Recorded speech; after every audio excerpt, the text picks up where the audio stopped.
Et qu'est-ce qu'on vient faire là? On vient voir Amélie.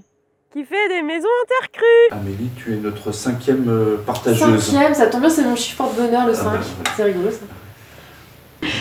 Je m'appelle Amélie Lepech, je suis architecte.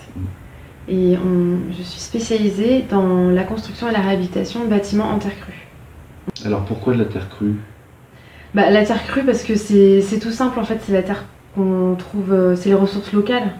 Moi je me suis rendu compte de ça un peu loin de la Bretagne finalement quand je suis partie au Mexique lors de ma 4e année d'études. J'habitais dans une maison en terre qui était extrêmement confortable, sans climatisation. Et je me suis posé des questions et je me suis rendu compte en revenant en Bretagne après ce voyage que une grande majorité des maisons anciennes du bassin rennais sont faites en terre crue. Donc par exemple aujourd'hui il fait très bon et nous on est au frais dans la maison. Enfin, c'est un matériau qui est très confortable à vivre et qui utilise les ressources locales. On est allé chercher la terre juste à l'entrée du village de Saint-Germain-sur-Île, chez un agriculteur qui était en train de créer des nouveaux bâtiments. Et on a repris la terre de l'excavation, l'heure de creuser ses fondations. Et nous, on a pris la terre qui se trouve en dessous la couche végétale. Donc on va prendre la terre qui est minérale, où il n'y a pas d'activité organique. Même tout le monde peut le faire, c'est-à-dire qu'il suffit juste d'avoir un moule si on veut faire des briques ou des banches si on veut faire des murs massifs porteurs.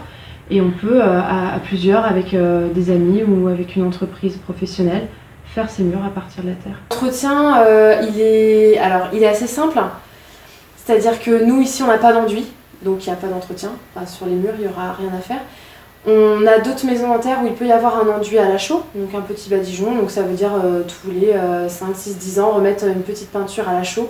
Le problème du ciment sur la maison ancienne, c'est que la maison ancienne, elle est perspirante. C'est-à-dire qu'il y a des échanges de vapeur d'eau vers l'intérieur, vers l'extérieur, sur les murs et aussi sur le sol.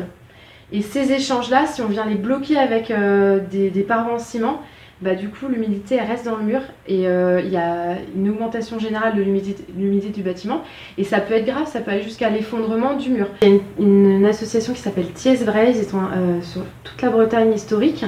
Ils font des actions de promotion du patrimoine. Moi je suis bénévole dans cette association-là et justement on donne des conseils, on fait des actions pour sauvegarder les savoir-faire liés à la terre crue mais pas que, et aussi donner des conseils de réhabilitation respectueuse de son bâti pour que ça soit durable.